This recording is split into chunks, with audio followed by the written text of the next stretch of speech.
बहुत बहुत स्वागत है दोस्तों आप सबका आपके अपने चैनल में। पिछले दिनों एक कुंडली आई जिसमें जातक का प्रश्न था नौकरी और शादी कब होंगे, कब मिलेंगे, या यूँ कहे कि कब तक योग है। तो दोस्तों एक चीज़, कुंडली देखने से पहले हमको ये समझनी होती है, कुंडली तो अपनी जगह पर अपना काम करेगी, ये ग्रह अपने काम करेंगे, उसमें कोई शिकायत ही नहीं है।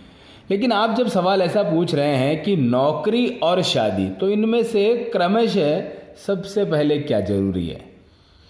किसी से भी पूछा जाएगा, मतलब आप सोचिए, आप एक बार को लड़की वाले हैं, आपको अपनी बहन किसी ऐसे आदमी को देनी है, किसी ऐसे लड़के को देनी है, तो आप क्या चुनाव करेंगे। उसके पास नौकरी होनी चाहिए, बिजनेस होना चाहिए, काम धंधा होना चाहिए। अगर ये हुआ तो तत्पश्चात शादी तो अपने आप ही एक सरल माध्यम से हो ही जानी है। लेकिन वास्तव में सवाल दोनों एक साथ आ रहे हैं कि शादी कब होगी और नौकरी कब मिलेगी, या यूँ कहें कि दोनों एक साथ जानने की जो उत्सुकता रहती है, या दोनों एक साथ प्राप्त करने की जो ये हमारी लालसा है हर व्यक्ति के अंदर होती है, इसका समाधान या इसका निदान कैसे किया जाए। तो दोस्तों कुंडली भले कोई सी भी हो, देख करके सीधी सीधी स्पष्ट स्थिति है। अगर शादी के बारे में भी सवाल पूछा जा रहा है लेकिन हाथ में नौकरी नहीं है, तो भले ही कितने अच्छे योग क्यों ना आ जाए, शादी या तो टल जाती है या फिर शादी हो नहीं पाती। उसका मुख्य कारण यह है कि लड़के की आजीविका क्या है। जैसे कि मैंने अभी आपको बताया, आप अपनी बहन को, अपनी बेटी को कैसे सौंप देंगे किसी ऐसे व्यक्ति को जो बेरोजगार हो या जिसके पास ढंग से अभी कमाई नहीं हो।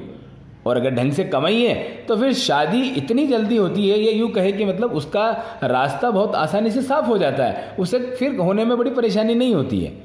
कोई छोटी मोटी दोष या कुंडली अनुसार ग्रहों की कोई समस्या हो तो ठीक किया जा सकता है, लेकिन नौकरी भी ना हो और फिर ग्रहों का दोष अपनी जगह पर हो तो ये मुश्किल, या ये जो विकट स्थिति है वो थोड़ी सी विकराल रूप ले लेती है, या यूँ कहें कि वो थोड़ी सी बड़ी बन जाती है।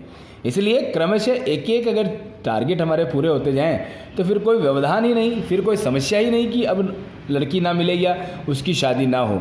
तो कुंडली में आप देख रहे होंगे सूर्य की वर्तमान में अभी दशा है नहीं, यानी कि कुछ समय बाद में दशा आएंगी। मैं आपको नीचे दिखाता हूँ इसको जरा करके। शुक्र की दशा, अंतरदशा अभी चल रही है, और जैसे ही ये पूर्ण होगी इसके पश्चात सूर्य की दशा देखने को मिलेगी, जिसके अंदर नौकरी की संभावना पूरी बन रही है, और उसी के पश्चात शादी का भी योग बनता है।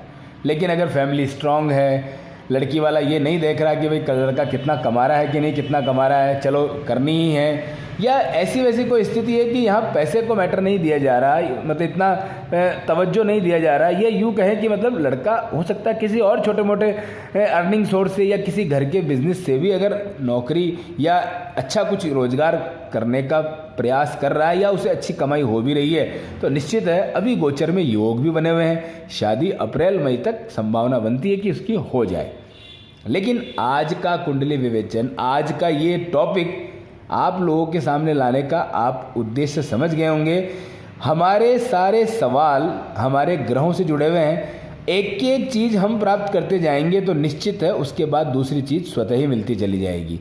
अगर शादी की बात कर रहे हैं तो सर्वप्रथम अपना बैकग्राउंड, अपनी नौकरी, अपना एक फाइनेंशियल स्टेटस अगर वो हमने मजबूत कर लिया है, या उसको मजबूत करने के क्रम में हम चल रहे हैं, तो फिर शादी होना कोई बहुत बड़ी बात नहीं रह जाती, कोई बड़ी मुश्किल नहीं रह जाती, बहुत ही आसानी से हो जाती है। लेकिन हाँ, परिवार या अन्य चीज़ों का अगर कोई और मैटर है, लड़की वाला अगर और बहुत सारी चीज़ें देखकर, या जैसा मैंने बताया ऑलरेडी इनकम सोर्स है, तो फिर उस स्थिति में भी विवाह होने की संभावना बन जाती है।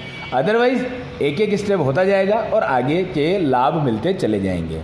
कैसा लगता है आज का ये वीडियो, अवश्य बताइए। मिलेंगे नेक्स्ट वीडियो में। हर हर महादेव।